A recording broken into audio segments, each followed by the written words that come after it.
Ali poznate Volkswagenove modele Gol, Voyage, Virtus, Taos ali Saveiro? No, to so modeli, ki so namenjeni brazilskemu trgu. Zato jih pri nas, recimo na ulicah Ljubljane, po vsej verjetnosti nikoli ne boste videli. No, en Brazilec pa je vseeno našel pot v Evropo. V deželi sambe in nogometa se je rodil pod imenom Nivus, nato pa so ga tehnično nekoliko dodelali in ga k nam poslali pod imenom Taigo.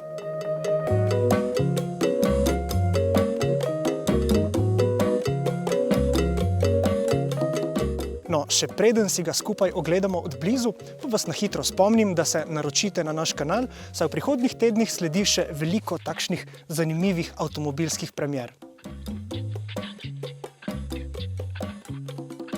Brazilski trg je za Volkswagen tradicionalno zelo pomemben, ampak tam, zaradi povprečno slabše kupne moči, večinoma domujejo tehnično manj napredni modeli kot v Evropi. Se pa časi k sreči spreminjajo in tako je prav Taigo prvi zgodovinski model, ki je bil razvit v Braziliji in se bo prodajal v Evropi. No, seveda smo zelo radovedni, kaj je botrovalo tej odločitvi. Zakaj je prišel v Evropo? Zaznali so, oziroma različne klinike so naredili, kjer so seveda potrdili, da bi bil tak model zanimiv tudi za Evropo. Enostavno so vzeli osnovo Nivusa, ga nadgradili, prilagodili za potrebe evropskega kupca.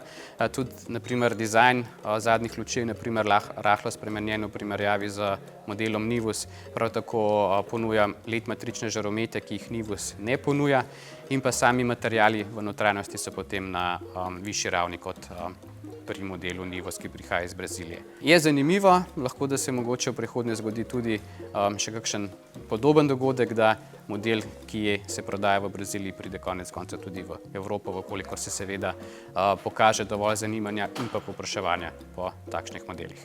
Taigo je sorodnik Volkswagenovih modelov Polo in T-Cross.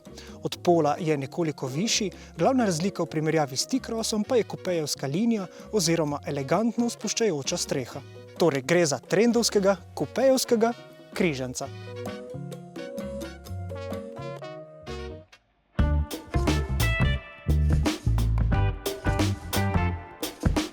Navajeni smo, da na račun takšnega atraktivnega videza običajno pri modernih avtomobilih izgubimo nekaj praktičnosti. Ampak v primeru Taiga to ne velja. Prtljažnik je namreč zaradi večje dolžine celo prostornejši kot pri Polu.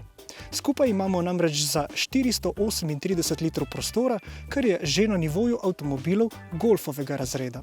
Seveda lahko tudi novi Taigo predstavlja neko osnovo za družino z enim otrokom, ponuja dovolj prostora tudi na zadnji sedežni klopi in pa v samem prtljažniku. Zdaj, ali je to dovolj za neko mlajšo družino, se morajo oni sami odločiti. V vsakem primeru pa tudi, če imamo kakšen večji avto, ko se odpravimo na dopust, na streho ponavadi namestimo tudi strešni kovček, kar Taigo konec koncev tudi to omogoča.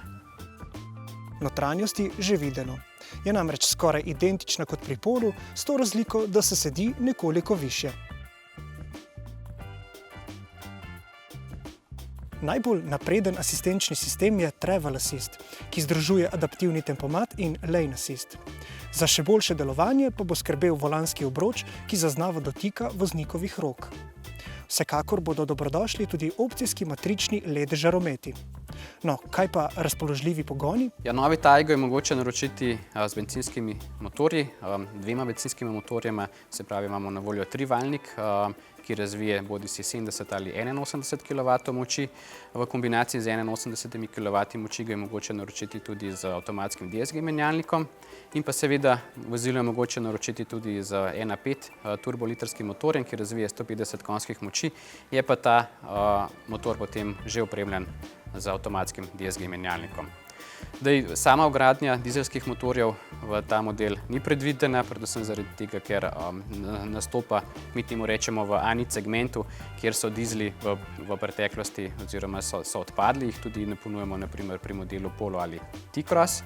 Zaenkrat sama vgradnja hibridnega pogona ni predvidena, ker pa avto stoji na NQB platformi, pa je omogočeno, seveda, kolikor bi se izkazalo dovolj zanimanja, dovolj povpraševanja, da bi model opremili tudi s tem pogonom. No, medtem ko se brazilska različica tega avtomobila Nivus proizvaja v Braziliji, pa se Taigo vendarle proizvaja v Evropi, v španski tovarni v Pamploni. No in še ena zanimivost, ta avto je bil razvit popolnoma brez uporabe fizičnega modela, brez uporabe fizičnega prototipa. Razvit je bil popolnoma s pomočjo računalnika, s pomočjo simulacij, ki jih ponuja virtualna resničnost. No, inženirji pravijo, da so na ta račun prihranili 10 mesecev časa in pa tudi veliko denarja. No, kako dober je Taigo, bomo ocenili na našem testu, ki sledi. Še prej pa vam ponujamo test električnega Volkswagena ID.4 ali pa vtise z mednarodne predstavitve popolnoma novega multivana.